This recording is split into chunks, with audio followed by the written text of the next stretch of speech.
Hello everybody, this is Toys R Us, and for this new figure unboxing and review we're going to be looking at the Takara Japanese exclusive Autobot headquarters from the new Dramatic Capture series. So this particular video is going to be one of three of the individual reviews, and then there's also going to be a complete review of the overview of the set as well. The reason why I do this is so you can have a look at each character if you wanted to. I know that some people might not be interested in them, and it's just an easier way rather than doing a huge video with them all involved. So we are going to look at the packaging first and foremost, because as you can see it's just stunning, and this looks to be something that they seem to be continuing. If you remember, the first Dramatic Capture series was the Nemesis Bridge. We've got this one in front of us, and we also know at the time of making this video there is a triple threat one as well, including more Decepticons. So that is the outer sleeve, which I just love. As I say, it's just a nice bonus. You can see there it's just got Dramatic Capture series, and we've already seen this beautiful artwork. Here is the box. It looks again like a bit of a Generation Select pack, because you can just about make out there you've got Teletran 1, or Mainframe as he is, of course, being the bot. If we spin it round, there's nothing on the back. It's, as I say, it's exactly like a Generation Select box, and if we open this up we should be able to see them all inside there. So there we go, that is how they come packaged. Beautiful. Okay then, so this video is going to concentrate looking at Jazz. I'm just going to set him free from the packaging, and I'm going to come straight back to you.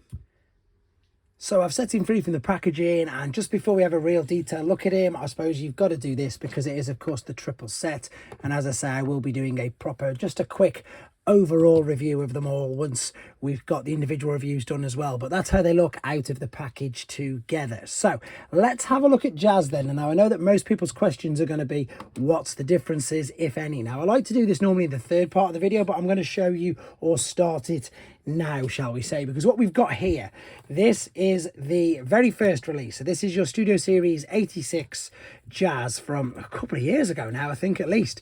This has got the translucent parts on the back. Now obviously we've had the orange Jazz, we've had Knockout, we've had multiple uses of this mold, but I'm just going to, I suppose, focus on these for now. So then we had this one. This was the Autobot 5-pack. I can't remember the exact proper name of it, but this was the 5-pack. So what they went with this is more cartoon accurate, with the extra details on, of course, the rims, and they of course had the painted in windows, so they didn't go with the translucent. But what they've done with this is they've sort of done a meet in the middle, if you know what I mean. So again, it's a sort of, is it the best version? You guys can tell me in the comments. So you've got the silver paint apps, you've got the silver feet, you've got the painted, sorry, this is just straight from the package, so I need to sort these out. You've got the wheel arches, which are just again painted, but you've also got on the back to translucent.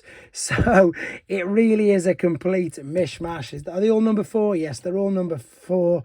It's just, again, it's like an amalgamation of them all. So perhaps it depends if you like translucent plastic or not. If you don't like translucent plastic, then your best one is probably the 5-pack, which again I still appreciate is a pain in the bum because you've got to buy 5, or it's this one, and again you've got to buy 3. So that's the main, in fact there is no differences. That's what they are basically, as I say. So with this you've got the silver parts from the original, or the silver paint apps, shall we say, but you've also got the additional bits there, and of course, as I say, you've got the translucent bits on the back. So there we go. Let's have a look at him then. If this is your first Jazz though, you're probably quite lucky, because this is probably going to be the definitive version. So the head sculpt, again, you've got the silver rather than the I suppose the grey matte colour. The head will rotate all the way around. It will look up and down, no issues whatsoever.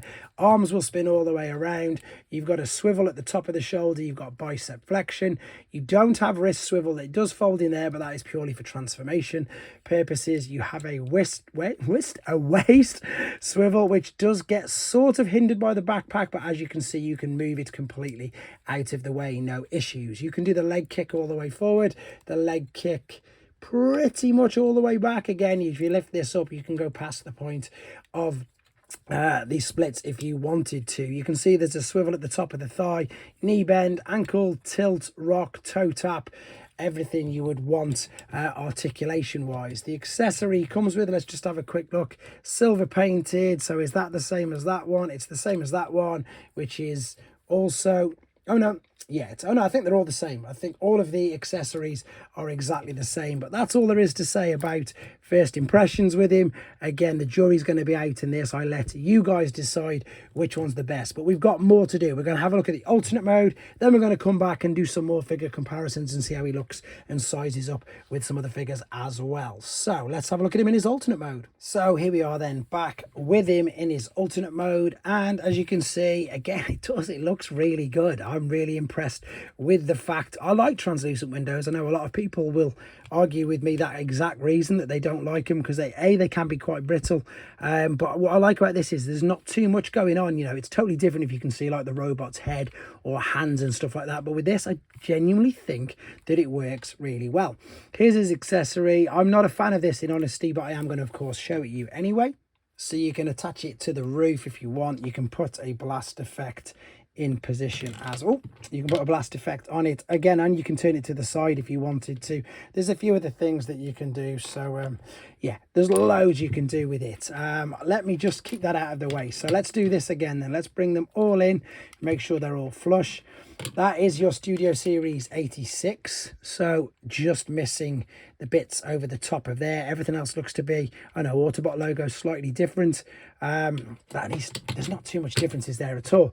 This is the 5-pack. Huge differences because obviously you've got the painted in. Let me see if I can do this. There we go. Just so you can then pause it if you want to, or have a look at the differences there. As I say, exactly the same mold. Just remember that Jackpot was another use of this particular mold from the Golden Disc collection. But I suppose what's really important is this one. Let's bring in the G1 original. What's going on there? Have I just got the arms not flush? That's it, that's just popped up. It should be flush because again, they have got individual pinned wheels and they do go no problem. But there is the G1 original. Let's move this out of the way because it's taking up some of the focus. I suppose you can see that, is it? I'm not too sure if it's the here we go. I'm not too sure, to be fair. You can have it, you let me know what you think in the comments anyway. So that is pretty much, in fact, let's bring in some other figures just to give you an idea of scale and size. As luck would have it, I've got one of the 5-pack wheel jacks there, to be honest. I've got your industry standard, soon to be replaced. That is the Earthrise Prime. For some reason, because he's here, I might as well bring him in. I've got a G1 Bumblebee as well. I've also got a Transformers 1 Optimus Prime, and again I've got a few other figures, but I think, to be honest, that's gonna do with regards to comparisons, purely because it's just your standard deluxe vehicle. Right, let's come back then, have a look at him in his robot mode, see what he looks like with his accessories, and see what he looks with some other figures as well. Okay then guys, back for the final time with him in his robot mode, and let me just show you the accessories. Again, you've got a choice. You can put it in the roof if you want to store it there as a bit of a weapon storage, but I'm sure most people will be keeping it in his hand, which again is great. It just fits in there no problem. And as I always say, I'm not the greatest at posing these figures, but because of the articulation that I showed you in the other part, you can see that he is highly and indeed very posable. So we've done some comparisons with some of the other versions of this figure. Let's do probably one of the most important ones. Let's do one with a Generation 1 Jazz. Now, I really do wish that we've got an over-the-shoulder cannon, but we just haven't, unfortunately, and it just made me realise how not white my original is as well. But there he is compared to him. He's quite a big figure, to be fair. It's a nice big deluxe size. You can see he's much, much bigger than your Studio Series 86 Bumblebee, which, let's be honest, that's what you'd expect and that's what you'd want to be. I've got a few random figures here I'm just going to pick up. I say random, they're all from sort of similar toy lines, just to give you an idea of size and scale. So yeah, nowhere near as big as Voyager, which is what we would expect. Let's bring in, talking of Voyagers, let's bring him back in, which again, if you're wondering what it is, it's just this guy. It's your Earthrise one, just with a new deco. However, I do think that it is a much, much better one, unfortunately. So funnily enough, talking of them sort of decos, this is your G1 cab. That's the 40th anniversary one. So yeah, that's more Voyagers. Let's bring in, that's my Skybound core class. I've just swapped the arms around, obviously. What else can we bring in? Here's another deluxe. So yeah, what you'd expect, just a normal sort of size deluxe figure, but it's just exactly the same apart from the differences on the wheel arches, guys. So the decision obviously is yours. Let me know which one you think is best. It is going to be interesting because I do think now that they've completely hammered the use of this mold quite a lot, but that's of course what we come to expect. And like me, I like my variants, so I'm going to still keep buying them as well. But there they all are again. This is the Japanese Takara exclusive dramatic capture Autobot headquarters set. Let me know what you think of him in the comments, and let me know which one's your favorite. Thanks for watching. Take care.